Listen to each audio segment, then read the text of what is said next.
Malala and two other girls, Shazia Ramzan and Kainat Riaz, have just been shot by a Taliban gunman. The Kushal school bus is now a crime scene and all the girls are screaming. As soon as he realised what had happened, their trusty bus driver, Usman Baijan, stepped on it to the hospital. On the way, a policeman stopped the bus to ask questions. He was wasting precious time. Malala was lying unconscious and bleeding in her friend Muniba's lap. One girl felt Malala's neck for a pulse. She yelled at the policeman to leave them alone so they can get to the hospital. The news spread quickly. Malala's father, Ziauddin, found out during a meeting that the school bus had been attacked, but no other details. As soon as he delivered his speech, he rushed to the hospital.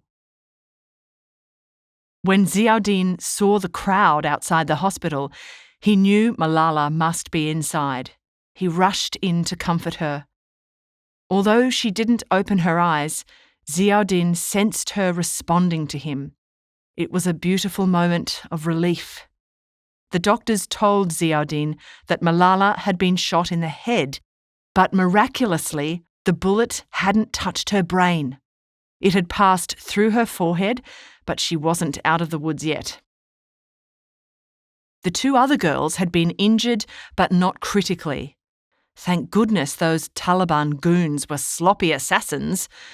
They had harmed the girls and traumatised a busload of people, but they hadn't killed anyone in the attack. Hey team, just a reminder, if you like this video, please hit the subscribe button and ring the notification bell. It really helps the channel out, and our next upload could be on something taught in your next class. Thanks, and back to the video. Soon, the army took charge. Malala was transferred by helicopter to a military hospital in Peshawar. There wasn't enough time to fetch Malala's mum, Tur Pakai, and brothers, Kushal and Atal, so they stayed at home and prayed. A neurosurgeon in the military hospital, Colonel Junaid, found the bullet. It had hit the left side of Malala's forehead, travelled the length of her face, entered her shoulder, and stopped next to her left shoulder blade. Yikes! Scans also showed that shattered bone particles had damaged her brain membrane. This was serious. Tur Pakai, Kushal and Atal arrived in the evening, having come by car. But when Atal saw his big sister in such a bad condition, he started to wail, so they had to leave. Then, Malala's brain started to swell dangerously. Colonel Junaid needed to operate. In a 5-hour operation, he removed part of her skull along with the bullet from her shoulder. After that, she was put in an induced coma. This saved her life. Meanwhile, a Taliban spokesperson confirmed that they were responsible for the shooting. And guess who ordered the attack? That's right, Fazlullah the radio mullah. He's such a nasty piece of work.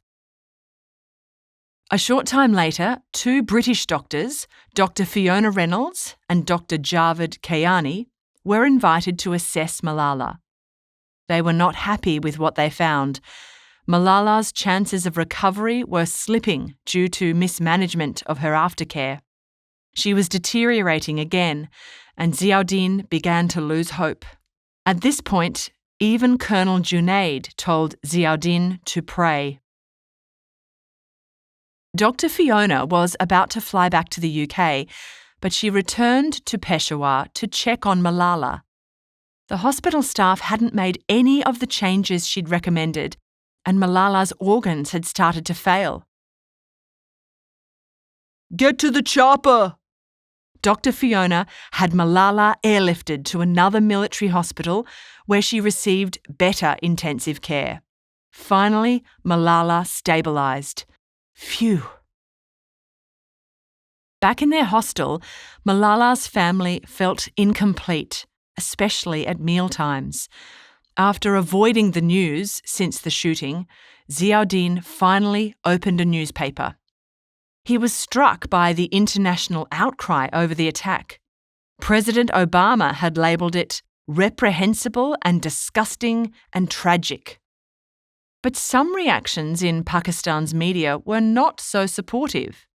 Some papers ran stories based on conspiracy theories, and some bloggers even questioned whether Malala was really shot.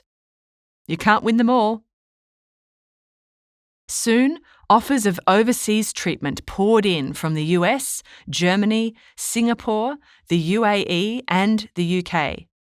Malala needed extensive rehabilitation for her speech and limbs. This required facilities that Pakistan didn't have. Due to delicate political considerations, and since Malala's family were too traumatised to make big decisions, all decisions were made by the army's top brass.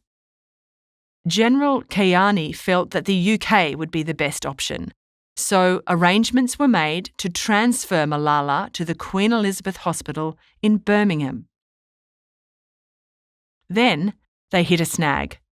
Whose plane would they use? Who was going to pay for all this? Politics, am I right? Luckily, the United Arab Emirates stepped in and offered their private, first-class air ambulance.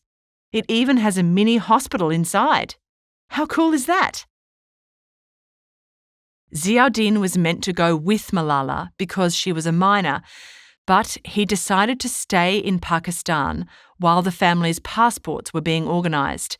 He couldn't leave them. The Taliban still posed a huge risk. So, he signed a document that made Dr. Fiona Malala's official guardian for the trip. She was in good hands. Such a pity that Malala was unconscious for her plush, first-class flight. Oh well. Meanwhile, Malala's family had to wait for their documents before they could leave. Due to the tight security around them, they had no phones and no access to a computer. Surely it would only take a couple of days, right? The wait felt endless. Would Malala wake up in a foreign country without her family?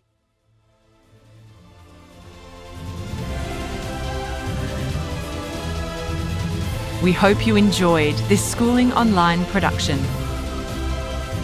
For more easy lessons, check out our other videos.